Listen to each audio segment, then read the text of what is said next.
Saturday like? When you think back to doing it on your home floor, is that celebration? What did that mean to you? Yeah, man, it was definitely a lot sweeter. Doing it at home, very validating for me. Like I said, over the years, just all the time I put in just to my craft and just the city, the organization, and got a chance to do something special. So don't take it for granted. Myles, this looks like something that's on the rise still, and yet it took 25 years for the Pacers to get back to the finals. How much of a mentality do you have that there's no guarantee you can get back here in another year or two, or that this is still the start of something, that this may be the opportunity? Of course, it's a great way of looking at it. I don't.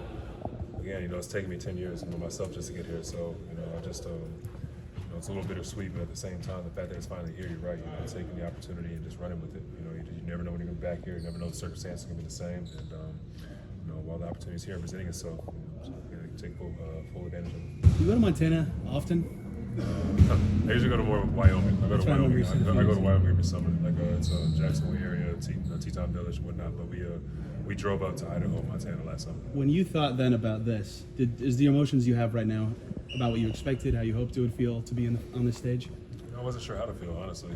Because you thought about you spend so much time thinking about getting there, but it's like you're here now. So it's like you didn't really spend a lot of time thinking about when I'm here, I'm gonna do this, I'm gonna do that, I'm gonna do that. It's like let's just get there. So now that milestones has been achieved, it's about doing something with the opportunity. Like we talked about earlier. Myles, as a kid, what was the first NBA Finals you remember watching and paying attention to? Yeah, no BS. The first one I watched was Rick's run, 2011. Same Tyrese. Yeah, I'm a Dallas kid, man, and I really, they had got to the finals. I think Avery Johnson was the coach. Yeah, but I didn't really, I was kind of just young. I didn't really just watch it for what it was. But I was a teenager when I was going on with the finals and whatnot with Dallas. So I watched that one in depth.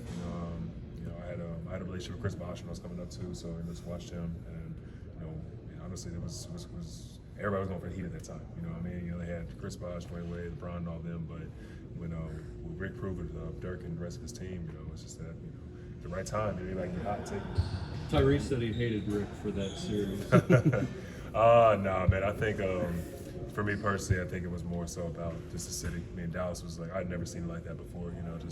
I'm from 30 minutes away from where Dallas is at, and we had local vendors out there selling finals T-shirts, and everybody was hyped. The city was just in a whole different environment. So just what the finals would do for a city is something I think I took for underestimated as well. It's just been a different buzz here around Indianapolis.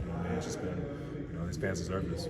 Myles, the Simon family and the Pacers organization is flying out all the full-time employees, so you'll have a little support there in OKC. Just how special is that?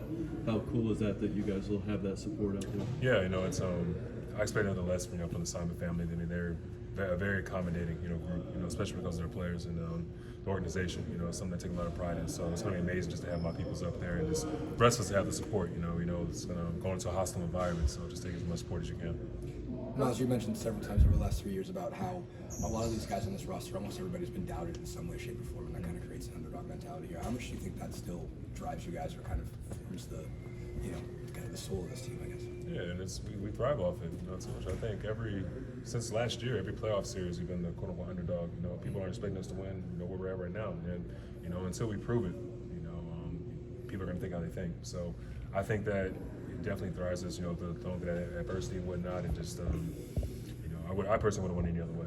Myles, to that point, how do you think Ty has kind of embraced everything that comes with being quote-unquote underdog, the pressure, the spotlight, since you met him when he first got here till now? He was an underdog when he first got here, so not much has changed, for him. He got traded away, and people kind of wrote him off, so he kind of had to, make his own way back, into the fold. And again, I don't think much has changed for him. I think his mentality has just been sharp. I think it's exactly where he needs to be, and he's improved upon it. Year after year since he's been here. So I think it's a lot that comes with being the superstar, being the man, and I think he's handled really well. What do you think it does for a team to have somebody be candid about all that it is? He's very open with us when most athletes probably aren't. Yeah. And how can that be maybe a strength when you if this guy's actually gonna be honest about how he feels, what's going on, and obviously I would expect him to be more honest with you all than us. But what has that been like for you as the teammate? He's got a big persona, man, and again, people don't like that because of how confident he is. It's one thing to talk, it's another thing to talk it and actually show it. And he expresses how he feels, and I'd rather have someone on my team that does that than suppress their feelings or talk behind their back. He's gonna tell you exactly how he feels about every situation. Again, it's a rarity, but in your point guard, it's something I think is necessary. What makes OKC so good, especially on defense?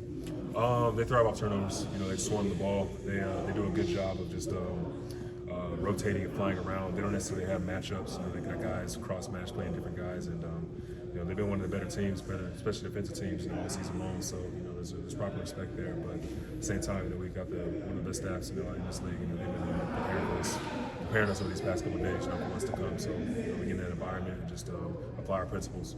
They've been one of the best home teams too. You guys have been able to steal on the road and play really well on the road. How do you use that as you go into what's going to be your hardest environment so far? Nothing changed for us. You know, you go in there and just you stare down the opponents and everybody else. And again, you apply your principles, you apply everything we worked on all season long, and then you know, this is what we do it for. You know, there's no greater stage. Good. Thanks, Myles.